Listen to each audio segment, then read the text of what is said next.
Hello, good evening. First of all, I would like to thank you all for coming to my address.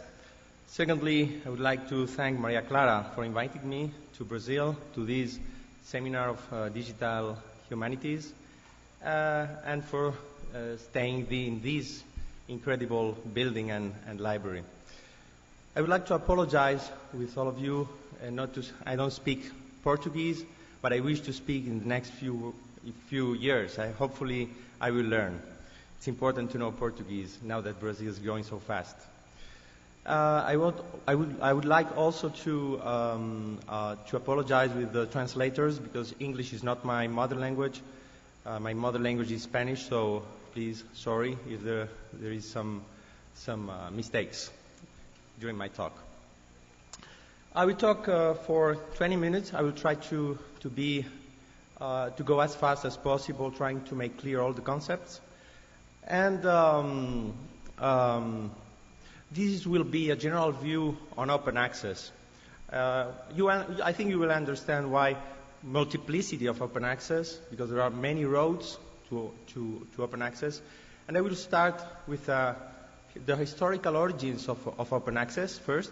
The second part of my address will be the state of the art of open access, the current situation, how many kinds of open access there are. And the last part of my talk would address, I will talk about my own proposal, I should say our proposal, because it's mine and also of my colleagues at the University of Illinois at Urbana-Champaign. So let's start. Historical origins. The open access movement is new, but the open access as a concept is not new. Open access started in 1440, as you probably know. It started with Johannes Gutenberg with the printing press. We will see why the printing press was important, but mainly was because of cheap reproducibility and because of reliable reproducibility. So, what happened before the printing press? Before the printing press, of course, there were authors, there were readers, but there were many people who were unaware of the new findings. Thanks to the printing press, this problem was overcome. Many people could read books, mainly books. We'll see the second step later, but mainly people could be aware of new findings that happened elsewhere. Oh, also, let's see if you see the image, the graphic here. You can see the emergence of a new profession, the publisher. The publisher is mainly appeared because of the printing press, right? By the way, the copyright also appeared because of the printing press. It appeared many years later. I think exactly 2 centuries after the invention of the printing press. So it took very long to invent the copyright, to overcome the problem of reproducibility and then the possibility to do many copies and not to control all those copies. The second push was in academia. On those times, scientists were called natural philosophers. They used to write, they weren't journals as we know them nowadays. There were letters that were submitted to each other from one natural philosopher to another.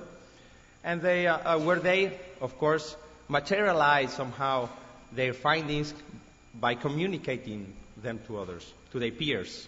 Right? The notion of peers has been explained this morning, I think, as well as the notion of peer review. So I will go through again, but mainly I think you all know peers and peer review. So of course, before the invention of this, journals some people who didn't receive the letter didn't know about the new findings. They were also unaware of the new findings. So if you see here, you can see what happened with the printing press. The printing press made people aware of new findings thanks to the copy of books, reproduce books, and journals made possible to gather together all those letters to create journals. Basically, on those times, the first journal, which were the philosophical transaction, was just a sum of letters. Oldenburg just took some letters from Newton and others, put them together, and created the first journal. This was the first journal, Letters. You can also see here in the image the function of the peer review. Thanks to after the appearance of journals and because of the easy reproducibility of papers and books, there started to be many books and many copies of everything. So we needed somehow a quality process, right? And this is peer review. Some referees, nowadays 2-3 referees, who peer review and make sure the content is more or less good. Here you can see the second, as I told you, the first. I will make a summary again. The first push, the first important date for open access was 1440 because of the printing press. The second important date will be 1665. During these years, the academic societies, scholarly societies, were born, and also were born the first journals.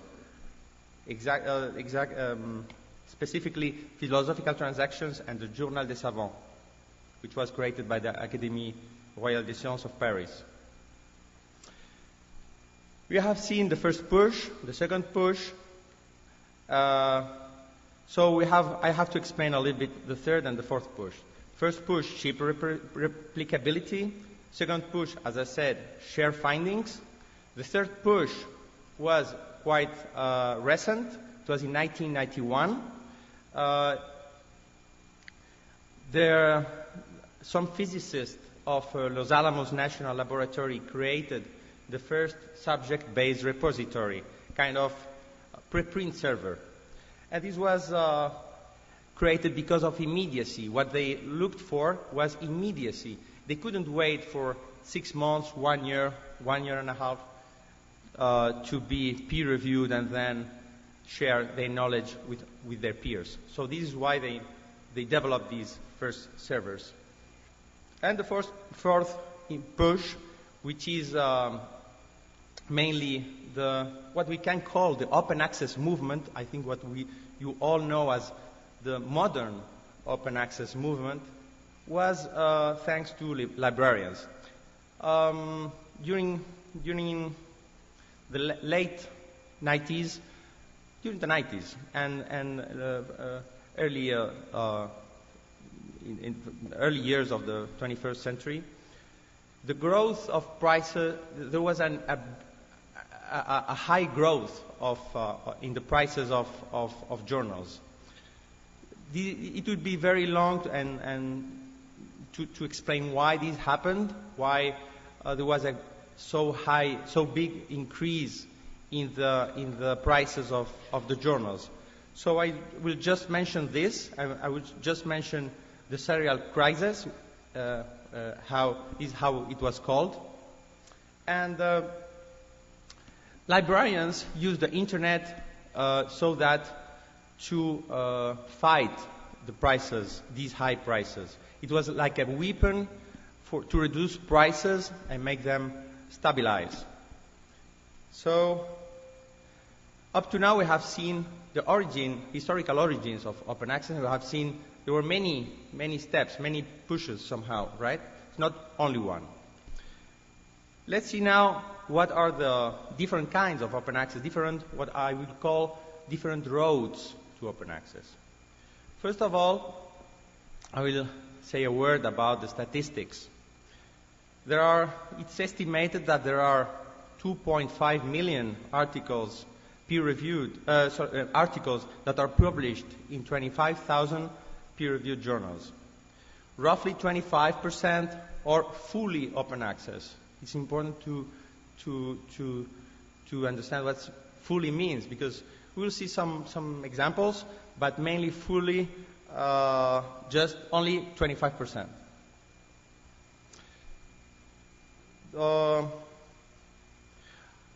These are some slides about the meetings that happened in 2001, 2003, and 2003 also in Berlin, Bethesda in Hungary, where several champions of open access met and tried to define what open access meant, right?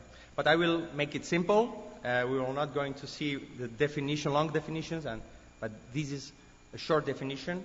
What open access is looking for is to reach full and free access to scholarly findings. For example, full means that you can't access if you can access for 6 months a journal, but then afterwards you can't, it's not full open access.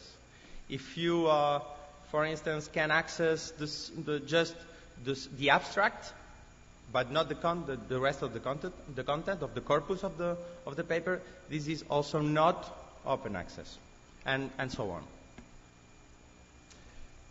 I will also define, it's important for me to define 2 words, okay, so that you can understand what I will explain later. First, preprint. The preprint used to be the piece of paper that was somehow written before to be added to the rest of papers, so that to print and make up the journal.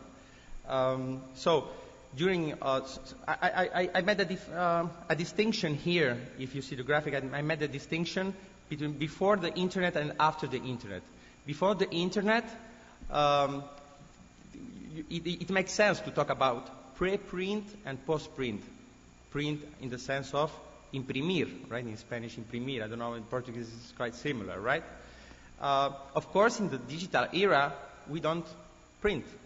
So the sense is a little bit lost. What we understand then by preprint and postprint in the digital era? Preprint is the paper which has not undergone peer review. Okay, it has not undergone quality process of reviewing what has been written. And post-print is what, of course, it has been peer reviewed, typeset, and printed if you get the printing copy. So I hope this is clear, because this will be important. I repeat, preprint is before peer review. Once a piece of knowledge is peer-reviewed, refereed, evaluated, then it's post-print, okay? Okay, so let's see the different roads to open access, different types of open access. The first type of open access was the archive. I showed you before in 1991, the archive.org, which is called Green Road to Open Access. The Green Road means the author self-archive its own paper in a digital repository. Okay? The digital repository can be of 2 types. You can have 2 kinds of digital repositories. It may be a subject-based repository, which was the case of the physicists. For example, a place where you put you upload your preprint, so that to share immediately with your peers. Remember the notion of immediacy. And the other kind of repository is what is called the institutional repository.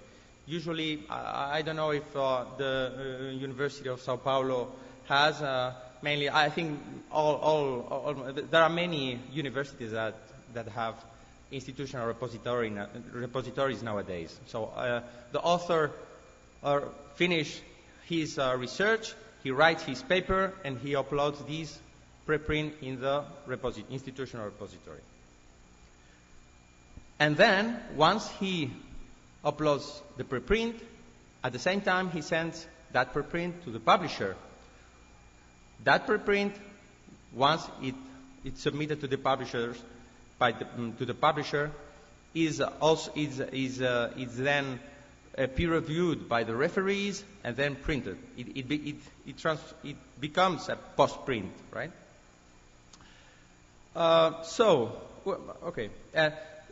Those publishers that don't allow self-archiving, because you must think that publishers don't like open access, of course, because if the content is open access, how do they get subscriptions? So they try not to allow open access. At least they tried not to allow open access some years ago. The situation has changed a little bit. The second kind of open access is gold road to open access. This is not about self-archiving your preprint in the repository, but you just send your paper to the publisher, who is open access. I mean, the journal itself is open access. They don't ask you to self-archive or upload your paper somewhere else, because they are open access. But it's a conditioned open access. I mean, if they accept your paper and publish it open access, how do they get money? How do they get subscriptions? Then they try to overcome this problem by asking the author to pay that open access publication. Of course, sometimes it's the author who pays, sometimes it's his institution who pays. There are several problems concerning this model. I will not go through these problems because I don't have much time. But one of the problems, of course, is that it's difficult I mean, perhaps for biologists, it's easy to pay to pay a publisher so that their paper is open access, because they have a lot of money for experiments, etc. And to pay this open access fee is just a few it's a small part of their budget. But for humanities or for some social sciences or even for mathematics or for theoretical physics, it's much more difficult to afford these fee. There are also subsidized journals, there are also drawbacks with these subsidized journals, because it's not sustainable. I mean, if a government pays for an open access journal, it's not self-sustainable because it depends on others, right? There is also the embargo model, which means that some journals don't put open access their papers for 6 months, 1 year, and then they open them after 1 year, after this 1 year period. This is usual in the life sciences and perhaps in physics, because knowledge in physics, the importance of knowledge in physics and the life sciences go down quite after a year. Usually, nobody in physics cites Aristotle or Newton or even perhaps Einstein a little bit more, but they usually cite the last year papers or 2 last year papers. So we'll skip these things and go directly to our proposal, because I think I almost reached 20 minutes and we have a debate now. So quickly, we'll see again these what I have explained before. So with the tools, with the concepts you have the tools to understand this now. First, the past situation, as you can see in this graphic, look at the author who sends the preprint to the publisher. The publisher used to print it, so the preprint became a postprint. And then the journals were curated. Those journals were in which those papers and those journals were curated by libraries, by universities themselves, not by the publishers, right? Because the libraries paid for a subscription to get those printed copies of the journals. So the libraries had in their buildings those physical objects. So they had the power. This is important. What happens nowadays is the following. Look at the author who writes the preprint. He sends the preprints to the publisher. And what he does then? The publisher sends the paper to be peer-reviewed by the referees. But at the same time, the author sends the self-archive his preprint in the library, right? In the institutional repository of his university. But the problem is that copy, that preprint, is not a postprint. It's not a peer-reviewed piece of knowledge. It's something that somehow imperfect. It's not perfect. It's imperfect. The typeset perfect version is at the hands of journals, of the publishers. Who has the power? Publishers. So libraries have to pay a subscription to have access to those final products of the research. This is in the green model. In the gold model, as I told you, it's the journal itself that is open access. So what happens? I told you the author pays the publisher, but the papers are still on the hands of the publisher. So libraries, of course, they have open access, but not very good. The author have to pay to publish. This is not good. So the power still is on the hands of the publishers. So the two models, current models of big models of open access, green and gold, the power is in the side of publishers. Our proposal, my proposal. So this is the last slide. The author sends the preprint to the publisher, which sends, I forgot to tell you, this proposal is called institutional open access. So the preprint is sent to the publisher, which let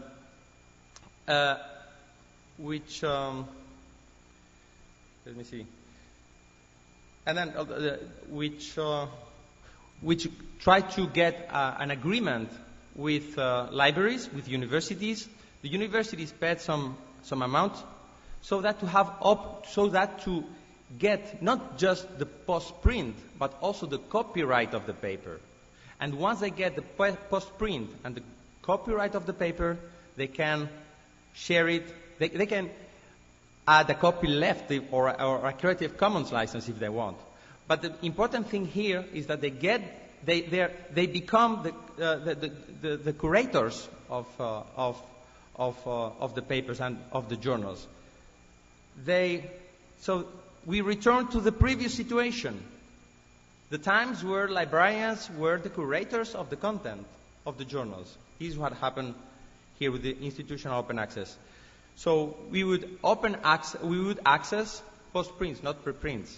And publishers would just be kind of outsourcing companies, outsourcing helpers, stakeholders of the whole process, right? Last word, we are trying institutional open access with my colleagues of the University of Illinois at Urbana-Champaign with this company, with this publishing company, Common Ground Publishing, and let's see what happens and if this new model is successful, hopefully. Thank you very much.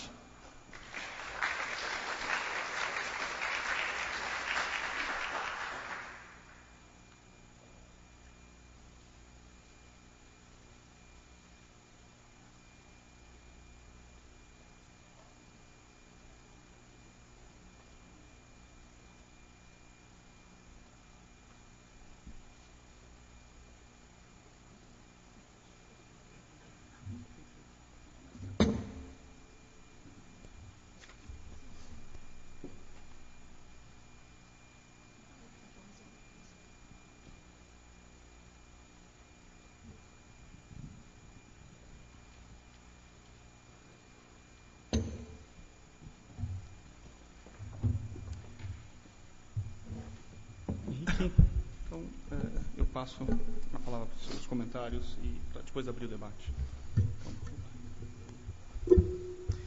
Boa tarde. Inicialmente agradecer também o convite para participar aqui do seminário e aprender e conhecer um pouco mais dessa discussão. E parabenizar o Karim pela apresentação. Eu vou falar devagar para você poder também compreender o português. Ok. E se houver algum problema, você me sinaliza também. Eu não sei se está com tradução. Eu vou fazer um primeiro comentário, Karim, que é também talvez uma provocação para a gente levar a discussão do Open Access, do acesso aberto, também para uma outra camada de complexidade de problemas. E, em segundo lugar, uma pergunta mais diretamente relacionada ao seu modelo que você apresentou aí. Ambas as questões, elas acho que ganharam um pouco mais de densidade a partir da mesa anterior, que de alguma maneira coloca, acho que a discussão que nós estamos fazendo aqui também de acesso aberto, na sua relação com as humanidades digitais, com uma relação aí que eu acho que fica realmente mais complexa para a gente pensar. Não é? E aí eu estou pensando especificamente as várias camadas, né, de mediação, da mediação do digital, colocada aí no interior da cadeia produtiva toda, né, da produção do conhecimento, que introduz, em certa medida, o que a gente poderia chamar, talvez, das políticas do algoritmo, não é? Ou as políticas do digital. Quer dizer, cada camada, desde a camada de leitura, a camada de interpretação do código, ela está sujeita a processos de codificação que, enfim, estão sujeitas aí a problemas de ordem econômica, política, muito sensíveis, não é? Nesse sentido,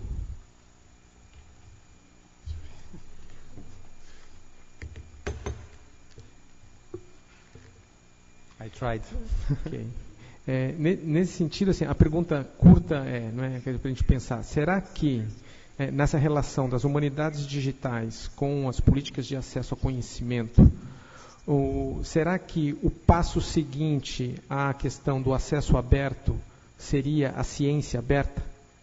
Quer dizer, porque quando falamos de acesso aberto, nós estamos falando da questão da publicização dos resultados da produção científica. No entanto, ao falarmos das humanidades digitais, ou Digital Humanities, nós nos damos conta de que há uma complexidade muito grande aí em toda a cadeia de produção desse conhecimento. De forma que, quando eu vejo um gráfico, eu vejo uma imagem, eu vejo um resultado de de análise de dados, né, muito grandes, representadas numa imagem, eu quero saber que dados são esses, eu quero saber qual foi, digamos, o algoritmo que gerou aquela forma de visualização. Quer dizer, será que, e aí eu estou tomando um pouco de partida de que acho que essa questão do acesso aberto ela é um caminho inexorável, não é? Será que isso também não nos coloca a exigência de pensar, não é, o passo seguinte, que é a ciência aberta, não é, dados abertos? Portanto, a gente ampliar essa questão da abertura para toda a cadeia produtiva aí do conhecimento científico. Em segundo lugar, e aí pedir para você um pouco desenvolver, não é, como que você está pensando aí no caso do modelo que você apresentou, um problema que eu acho que é central hoje, digamos, nessa sociedade de uma abundância da informação, não é? O problema da indexação. E pensando aí a indexação como esse sistema de atribuição de relevância. Quer dizer, no seu modelo você aponta, quer dizer, que é um pouco uma tentativa de estabelecer uma forma de atribuição de relevância num determinado grupo social. Não é? No entanto, com hoje a internet, a gente começa a ver assim, uma diversidade de formas possíveis de atribuição de relevância. Ao mesmo tempo, isso colide, não é? Novamente a questão das políticas do digital, com a força de grandes corporações, que são esses nossos grandes, digamos, bibliotecários, que são esses grandes algoritmos que são opacos. Não é? Quer dizer, como que no seu modelo, ou como que você tem também pensado a questão hoje da indexação. Quer dizer, quais são os desafios que estão colocados aí, nas suas formas alternativas, para o estabelecimento de relevância, não é? Nessa paisagem informacional. É isso. E, enfim, acho que eu abri para o Karim talvez comentar, e aí já em seguida a gente pode fazer assim, as rodadas de questões.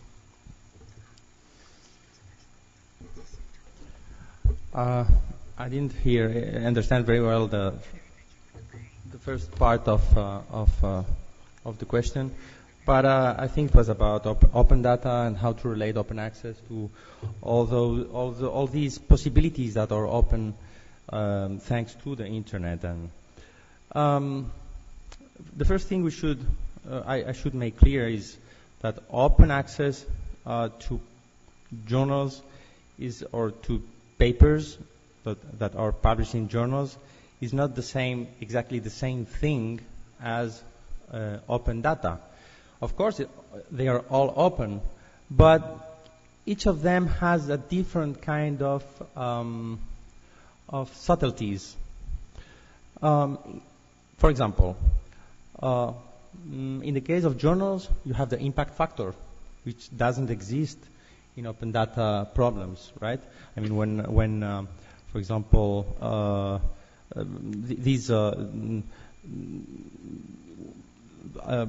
how, and this is perhaps related to the second question, how will the scholarly communication will change because of the transformation of the forms of attributing relevance? We used to have the impact factor, which is a number that tries to give a measure of how good is a journal. No, how good is a paper. How good is a journal, right? It gives importance to the brand, to the journal itself. No matter if there is one bad paper published in that journal, no matter if one good paper is published in a bad journal, the important thing is how high is the impact factor of a given journal. Why did we have impact factor? Because historically, when Eugene Garfield, who was the creator of the impact factor number algorithm, when he created he designed or he thought about this impact factor number, as you know, the impact factor measures how many citations, how do you call this, entry citations has a given journal has, right? So it was difficult to count how many citations a given journal had. You needed people to start counting one by one how many citations there were. So it was easier to have an impact factor for a journal, a number for a journal, than a number for each paper. Nowadays, this problem disappeared because of the internet, because of the algorithms. It's much easier to count all these individual citations. So perhaps we don't need anymore the impact factor. We will need something else. We will need how many citations has a given paper, not a given journal. How will this change the whole communication and publishing process? I don't know. It's difficult to know. This, in fact, by the way, this is my research, trying to think theoretically how this will change. Because you have to think that there are many stakeholders, many agents that are involved by the impact factor thing. At least 4. The impact factor means different things for different agents. For instance, it means something for the author, for the scholars, because it means career, it means fellowships, it means to have a tenured position. It depends on where you have published, you will get a tenured position or not. But the impact factor means a different kind of things for librarians. For librarians, it means to sort over information, too much information. There are many journals, there are many papers. How could librarians sort the important things? Impact factor. So it means a different kind of thing for them. It also means a different kind of thing for publishers, because for publishers it means profitability, money. And finally, for the government, it means how to allocate efficiently the money of the citizens. I don't know if I answered somehow to the question. And all these will change with the new, if we just count citations to individual articles.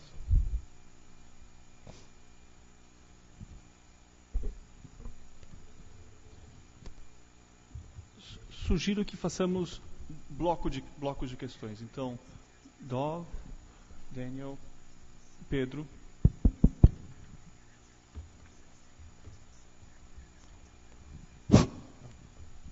Eu fiquei muito satisfeito de ouvir que a discussão se focalizou tanto no conceito de dados abertos como no conceito de impacto.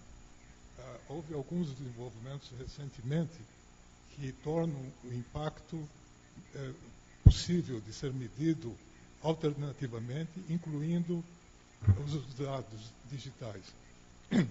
Existe uma coisa chamada Altmetrics, que são alternativas métricas de impacto de conhecimento.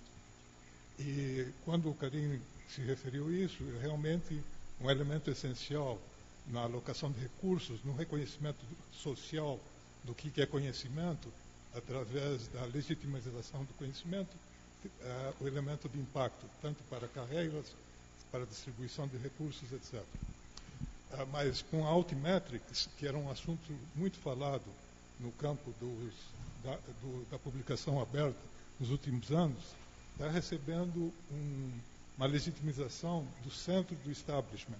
Quer dizer, a NISO, que é o Instituto de Estandartes americano, ele criou um grupo de trabalho exatamente para definir como será medido o impacto de publicações, mas também de outras coisas, de jornais eletrônicos, de blogs, de bancos de dados abertos, não abertos, mas com a intenção de que todos os stakeholders tomem participação nesse processo de desenvolver os estándares de Altmetrics.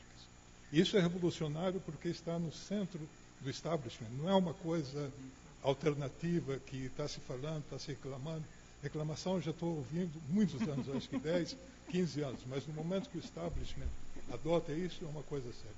Uma outra breve observação, na última concorrência da União Europeia para projetos de ponta, eles foram alocados 1 bilhão de euros para projetos que concorreram.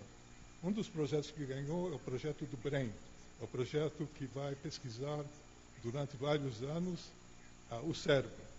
Um dos elementos centrais na proposta, eu vi isso no período da proposta, é de agregação dos bancos de dados sobre o BRAIN, que estão completamente heterogêneos, distribuídos, não integrados, integrá-los e torná-los públicos, quer dizer, torná-los de acesso aberto.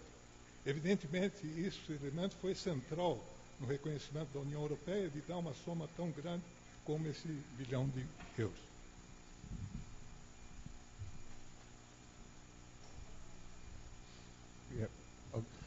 I'd like your talk very much. We were talking, of course, yesterday a little bit about the project. Having seen it now with your drawings, which were very, very clear, I wonder if I would push you perhaps on your terminology a little bit. And that is where you say the word publisher. When you were talking at the very end, you said they were kind of an outsourcing contractor.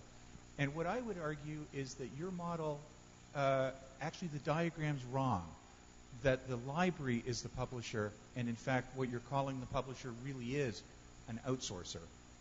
And that if you take that model and you use that terminology, it actually explains a number of other possible models, and we see things that are happening in the real world. One of which is, I can't remember their name right now, but Beyond the PDF in Amsterdam this past spring, there was a company that outsources peer review. That what they do is you send your preprint to them, they will, and the journal I think pays in the end, and they will find peer reviews, and then they have a standardized report. This was in physics, I believe. And then the journal can just take the peer review. And in fact, what was happening, it was quite a competitive field. Authors were beginning to peer review their papers and then send it with a peer report as part of the submission process. And then if that ties into what you were saying at the end about citation counts, it seems to me that there's a natural way that sounds right. Because if you think about why we can now count citations to journals, it's because the journal itself is, as they say, disarticulating. And it's the article has become the unit of knowledge. And it seems to me that your model is touching on something that's very, very congruent with that idea, which is that the publishers actually are the holders of the copyright. They are the publishers, the libraries. They are the publishers in the end, but the difficult part, or the part that requires expertise, the copy editing, the peer review management, the distribution, the indexing, are all things that actually could be outsourced to more than one company, for example. And then we could specialize more. So that's, I guess, what I would suggest is this is a great first step, but I would almost push you on it and sort of challenge you to say, could you break the process down more and see what you're now calling the publisher as actually really just contractors, and maybe there's more than one.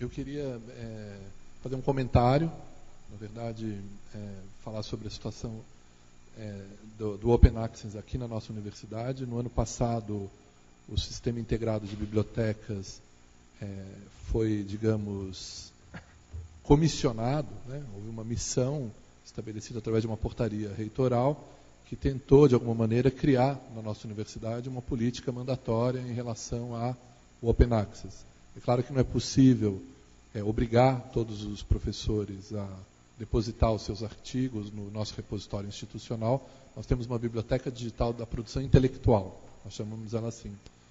Mas isso foi estabelecido numa portaria no sentido de garantir o depósito de tudo que está sendo publicado, mesmo aquilo que está embargado ou que tem copyright. Também no espírito, eu gostei muito da sua apresentação nesse aspecto, para trazer o controle dessa informação para dentro da instituição, que é a Universidade de São Paulo. Mesmo que o artigo não possa ser publicado no nosso repositório digital, ele está ali depositado para que nós tenhamos uma cópia desse artigo, para poder garantir que essa produção do conhecimento seja aqui depositada. Essa política ela se expandiu, houve uma ação, e esse é o meu comentário, da nossa Fundação de Apoio à Pesquisa no Estado de São Paulo, que é muito forte, a FAPESP, e ela estimulou, incentivou que a Unicamp e a Unesp também avançassem na criação dos seus repositórios, e isso resultou num metabuscador que permite a busca nos repositórios das 3 universidades estaduais de São Paulo.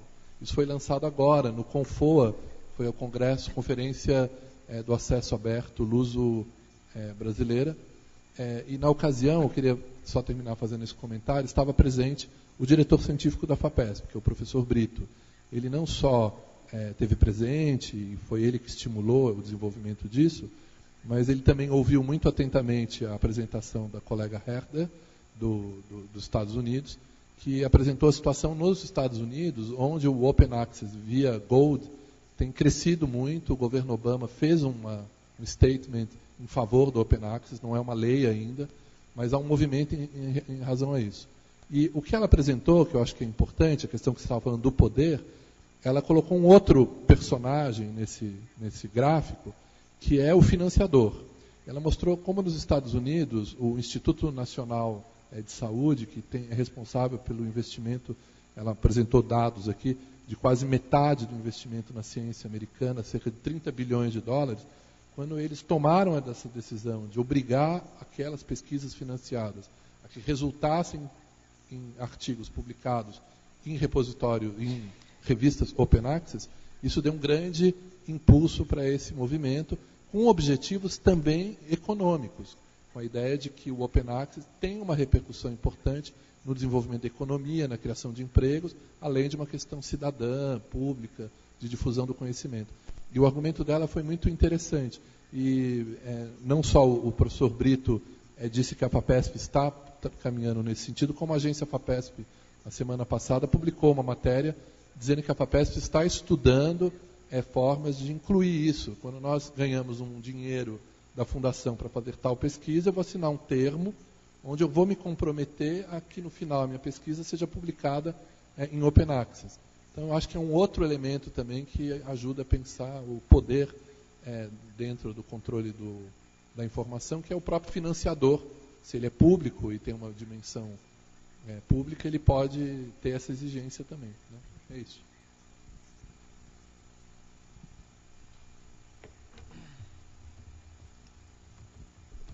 I really don't have much to say about the right now. Of course, I think it's an interesting proposal. I liked, and I will think about how to break these chain that I draw. I think it's interesting, but right now I have to admit I don't have a clear view. Of course, you can have different actors and different stakeholders, external stakeholders who may make important contributions. I don't see right now how to deal with this, but we will see. Of course, there will be a competition, and will be which is the best model. Regarding what you have been saying about the Obama, that's very interesting about the Obama proposal, right?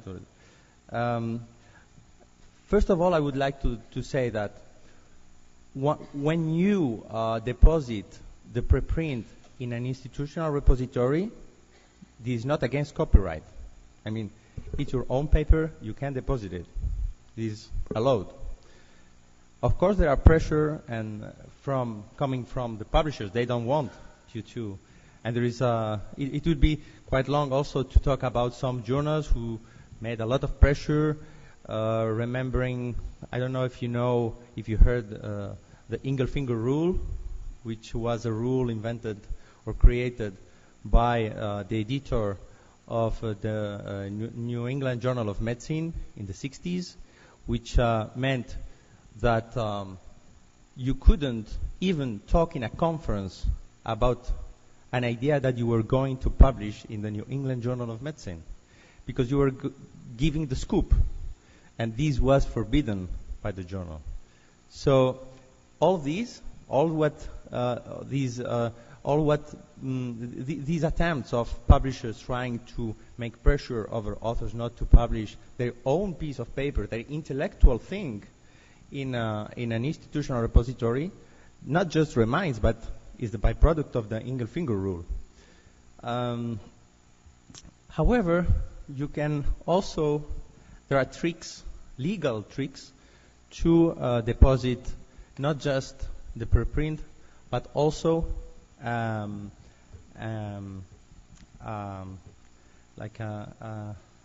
you can deposit your preprint and also deposit another piece of paper, another document with the reviews of the referees. If you do this, different papers, these are also legal.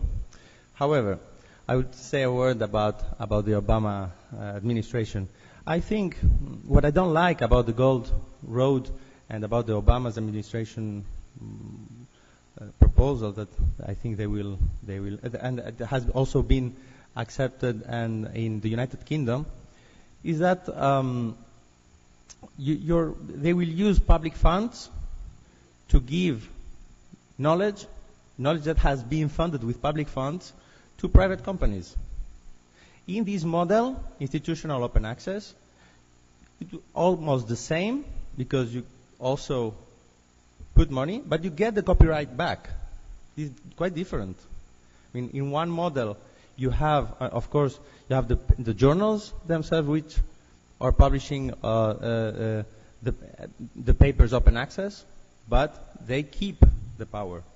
In this model, no. In the institutional open access, you pay, but you get back these knowledge that has been funded by public funds to the public sphere.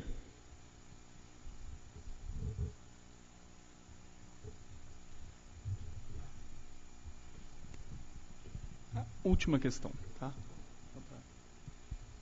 This is a very basic question. It's just, I'd like to know why the power was lost. When? Why? Why the power was lost? By the libraries. By the library. Because it was there. Why has it moved to the publishers? What happened?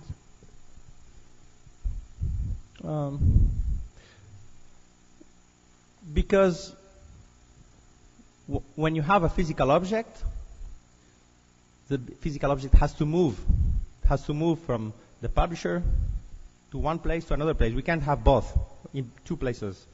Either you can have in two places, but it has to, I mean, somehow the original one has to move from here to here. The different thing about hyperlinks, about the digital realm, is that you can access something that is far. So before the internet, the object itself has to go from the publisher to the library, right? In trucks or whatever. Nowadays, you don't need a truck to bring the journals. You get, the truck now is a computer. You go there with the computer. Your eyes can look at the journals. I think this is why the power is in the hands of the publishers nowadays. This is just a proposal this is a proposal. In fact, I didn't say this, but this is important. This is an attempt to make the publishing industry when I say publishing industry, I mean jobs, etc., and open access compatible. Try to keep both, because up to now it seemed that we have to choose either for publishers or for open access. This model tries to make compatible both things, the publishing industry with jobs, etc., and the open access movement and the good things about open access, right?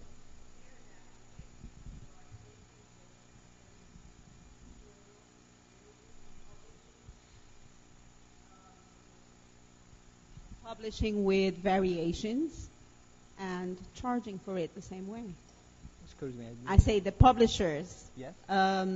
they had, let's say, they suffered backlash from the internet, but they are recovering quick because they are using open access material, improving on it, and selling it the same way. The publishers. Yes. Because they have this, let's say, competency, because universities are doing research, they are teaching, and publishers, they are there to sell. So they are much quicker. That's what I see practically, right? Perhaps we can have a debate. What do you think?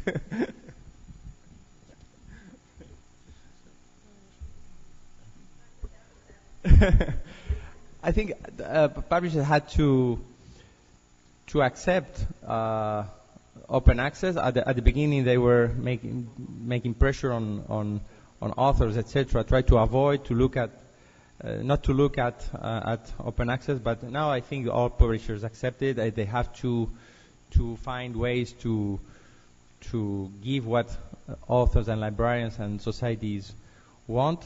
And I think that the Obama administration and other countries will choose the gold road so that to make both things compatible. I think this is why it seems they are choosing the gold road rather than the green road.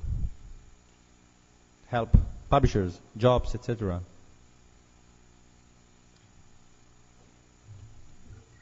Bom, então acho que podemos encerrar a sessão de hoje, encerrar o nosso primeiro dia. Acho que tivemos uma série muito interessante de debates e nós continuamos amanhã às 10 horas da manhã neste mesmo local.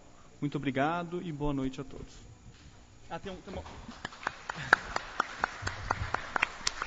Um momento que parece que Maria Clara... Não, obrigada. Eu só queria fazer um anúncio, que aliás vale para hoje, amanhã e depois.